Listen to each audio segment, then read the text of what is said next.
Aotearoa, and welcome to 2026 and Monday's Economy Watch, where we follow the economic events and trends that affect Aotearoa.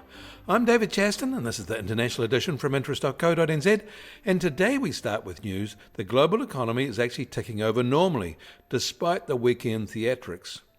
In the coming week, there is very little official data released in New Zealand, but in Australia we'll get the November CPI readout, building permit data, and the merchandise trade result, both also for November.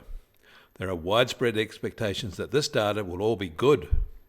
Elsewhere, it is back to a full economic schedule in most places, all as Trump's colonising adventure in Venezuela takes shape. It is successfully distracting the world from his domestic misfires as he awaits the US Supreme Court's decision on tariffs. The US will release a bunch of labour market data, that's non-farm payrolls, JOLTs, and now the more important private payroll data, more important because Trump has yes-men controlling the official data flows.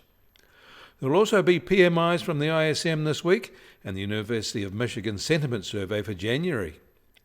Canada will also release jobs data. China will be releasing CPI and PPI data this week, and the private services PMI will drop sometime too. India will post its latest GDP update this week. In Japan, it will be all about corporate earnings reports. In Europe, the spotlight will be on inflation rates for the Eurozone and its largest economies, in addition to their jobless rates and major manufacturing gauges from Germany and Switzerland. Over the weekend, China unveiled early investment plans for 2026, signalling a renewed push to bolster China's economic growth through infrastructure spending.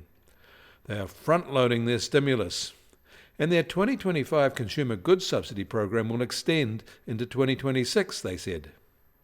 China's property sector drag isn't going away, however, despite official ambivalence to the issue now, but some heavy hitters are calling for more forceful rescue plans there. Meanwhile, China's President Xi says he expects 2026 growth to come in close to 5%. And China has tightened silver export controls from January the 1st, widening restrictions on a commodity now seen as vital to many industries. This signalled tightening is behind the recent sharp run-up in price. Currently, more than 60% of global production comes from China. China's official PMIs both moved in contraction in November to a steady state in December, an unexpected improvement for both factory sector and their services sector, although neither actually expanding yet. The gains are all from internal demand, however, a shift Beijing is keen to encourage. The factory improvement is notable because it ends 8 consecutive months of declines. The private market China factory PMI unexpectedly rose as well in December from November's 4-month low, besting market forecasts. This version also relied on better internal demand, offsetting weaker export demand. And South Korea's exports hit a record $710 billion in 2025, the first time they've risen above $700 billion.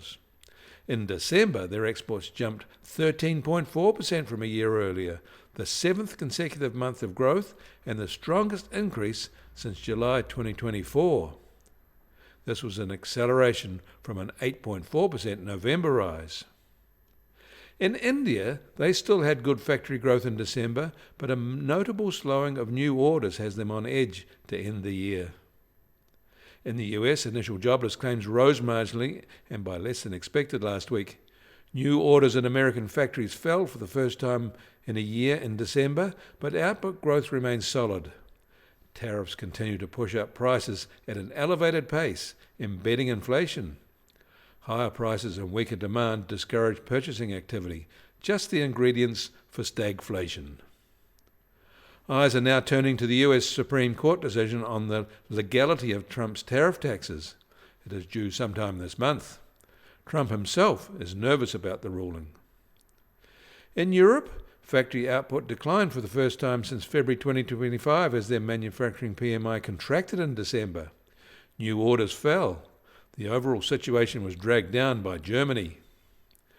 In Australia late last week, Cotality said that the national home values recorded their smallest gain in 5 months in December, with overall values rising just 0.7% in the month. Sydney and Melbourne were the biggest drag in the headline growth outcome, with values sliding 0.1%. Brisbane, Adelaide and especially Perth continued their strong gains. The US Treasury 10-year yield is now just on 4.19%, unchanged from this time Saturday. And the price of gold will start today at $4,330 an ounce, up $17 from Saturday. American oil prices are up 50 cents at just under $57.50 a barrel, while the international Brent price is now just over $60.50 a barrel.